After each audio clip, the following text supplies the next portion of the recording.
hindi pa rin po ako makapaniwala na posibleng ako pala yung anak ni Sir Gov.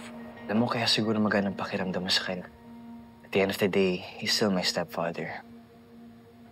So kung naman ang result nitong DNA test na to, Tata, pakakasalan pa rin kita. Sir Gov, andito na po si Doc. Sige. Sir Gov. Doc, Good afternoon. please. Thank you. Everyone, dala ko na ang DNA test results. Ang una ay kay Sir Gov at kay Tata. At ang pangalawa naman ay kay Sir Gov at kay Venice. Based sa mga sample na nakuha natin kay Sir Gov at kay Tata, sila ay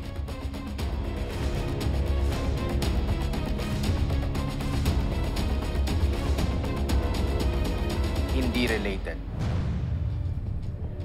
At based naman sa nakuha naming sample ni Sir Gov at ni Venice, malinaw na lumabas sa DNA test na ang tunay na anak ni Sir Gov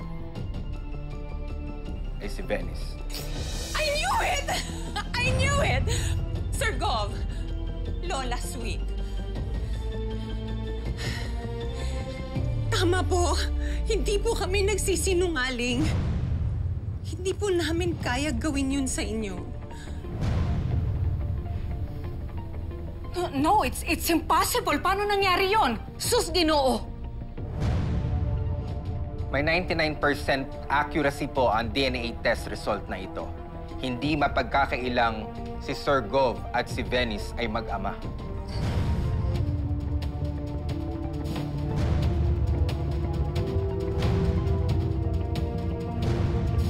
Excuse me, I have to go back to the clinic. My job here is done. Thank you, Doc. Nay, ito pa talaga yung totoo. Sana pala hindi na lang ako umasa eh.